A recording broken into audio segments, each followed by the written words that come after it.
大家好，我係 Natasha。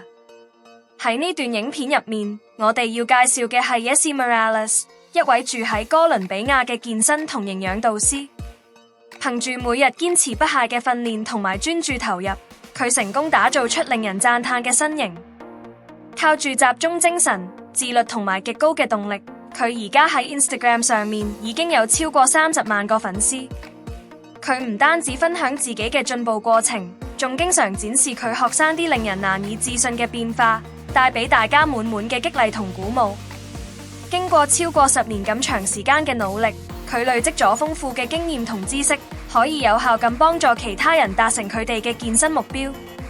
佢嘅旅程並唔係單靠硬操咁簡單，而係融合咗堅持不懈嘅態度同埋深入學習，仲有精心策劃嘅訓練計劃同周期化安排，等成果更加顯著。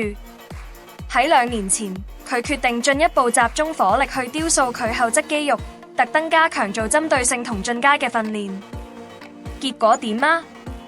就係佢雙腿同臀部肌肉變得非常之結實同線條分明，而呢個都成為咗佢嘅標誌性特色。佢嘅蛻變真係令人佩服到不得了。唔知你又有咩感受呢？歡迎你喺留言區同我哋講講你嘅睇法。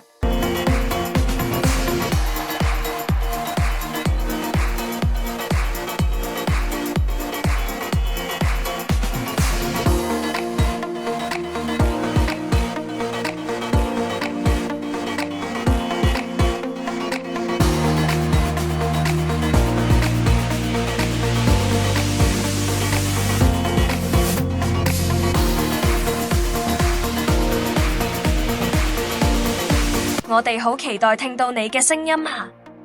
順便提提你，記住訂閱我哋嘅頻道，咁你就唔會錯過更多精彩內容啦。